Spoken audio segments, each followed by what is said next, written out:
Imagine a world where the ocean isn't a wall, but a wide-open road, where the stars light your path and the wind pushes you forward. This is the world of the Polynesians, a people whose ancestors took on one of the wildest adventures in human history. Picture the golden beaches of Hawaii, the towering mountains of New Zealand, the lively villages of Samoa, and the ancient stone statues of Easter Island. These islands, scattered across the huge Pacific Ocean, are home to Polynesians, a people tied together by their language, their traditions, and something even deeper, their DNA. That DNA tells a story of daring voyages, unexpected friendships, and a one-of-a-kind mix of roots that sets them apart from everyone else. Let's start at the beginning. Thousands of years ago, a group of brave explorers left the shores of East Asia in what's now Taiwan, around 5,000 years back. These folks, called Austronesians, were masters of the sea. They built strong canoes and used the stars to guide them as they hopped from island to island, through the Philippines, Indonesia, and down toward the Pacific. Along the way, they reached a place near New Guinea called Melanesia, where people had already been living for tens of thousands of years. When these two groups met, they didn't just pass by. They mixed, shared lives, and started families. That blending of Austronesians from Asia and Melanesians from the Pacific is the first big piece of what makes Polynesian DNA so special. Think of it like mixing two colors of paint. You've got the bright blue of the Austronesians and the earthy green of the Melanesians, swirling together to make a new shade that's totally Polynesian. Scientists can see this mix when they look at Polynesian genes. There are two kinds of DNA they check out. One passed down from moms and another from dads. On the mom's side, most Polynesians, about 94%, carry something called the Polynesian motif. It's a little piece of DNA like a family treasure handed down through generations of women. It ties them straight back to those Austronesian ancestors who left Asia long ago. But on the dad's side, it's a different tale. About 2/3 of Polynesian men have DNA that looks more Melanesian, while only about a quarter have the Asian kind. It's like the women kept the Austronesian flame burning, while the men brought in a big dose of Melanesian spirit. Why the difference?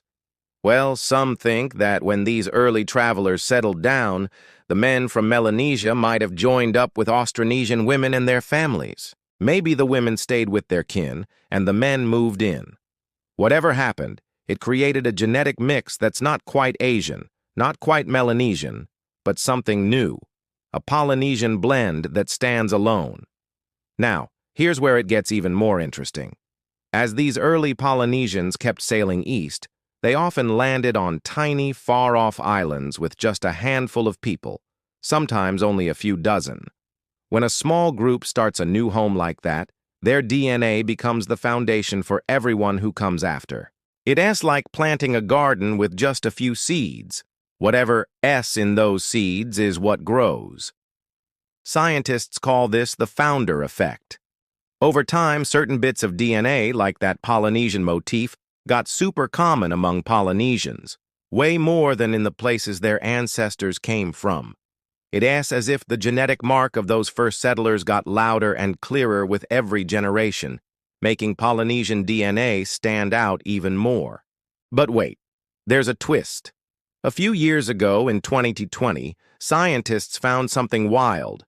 Some Polynesians have a little bit of Native American DNA. Yep, DNA from people way over in the Americas, mixed into the genes of folks living thousands of miles across the Pacific.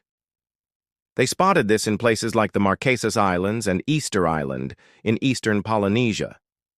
It's a small piece, but it's real, and it dates back about 800 years to around AD 1200, way before Europeans showed up anywhere near these places. So how did that happen?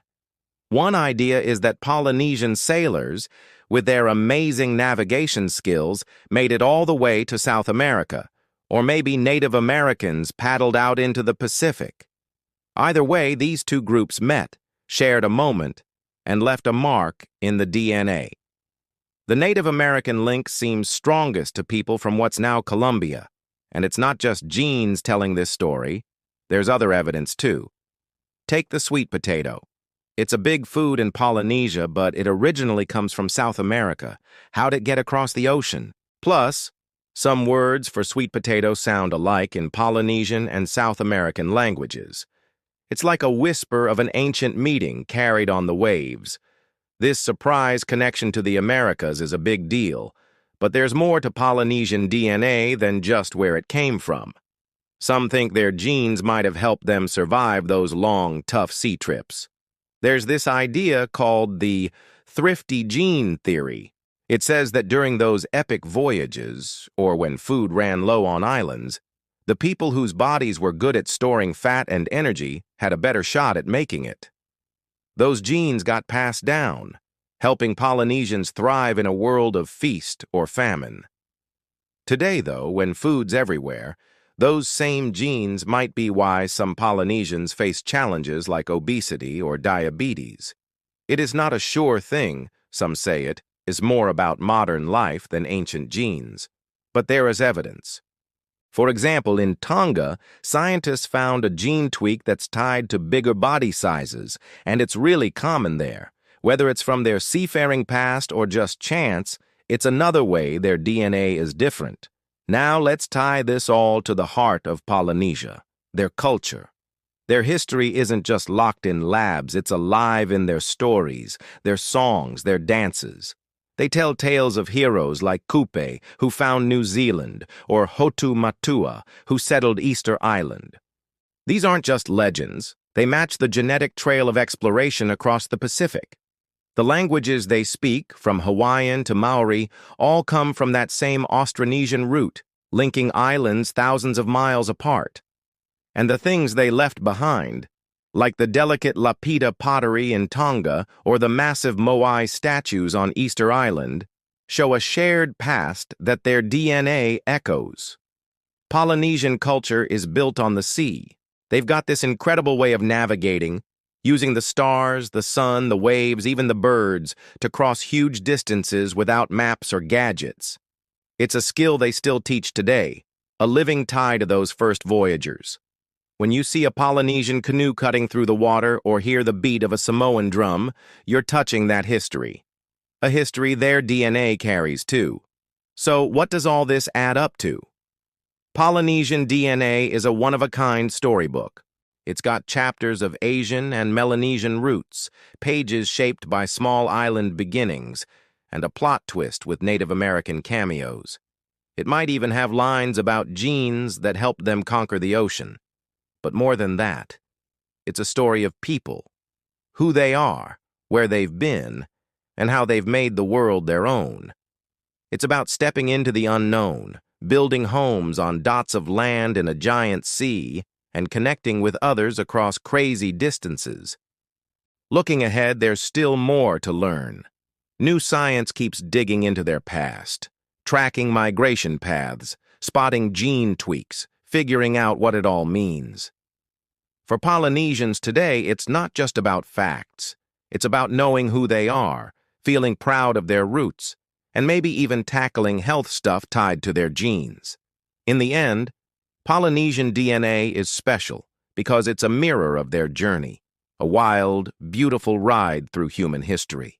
It's a mix of far-off places, shaped by island life, spiced with surprises from across the sea. It's proof of their grit, their smarts, and their heart. Next time you catch a glimpse of a hula dance or a canoe on the horizon, think about that story. It's not just in the moves or the wood, it's in their blood, whispering about the adventures that made them who they are. And maybe, just maybe, it's a nudge for all of us to wonder about our own stories, hidden in our own DNA, waiting to be told.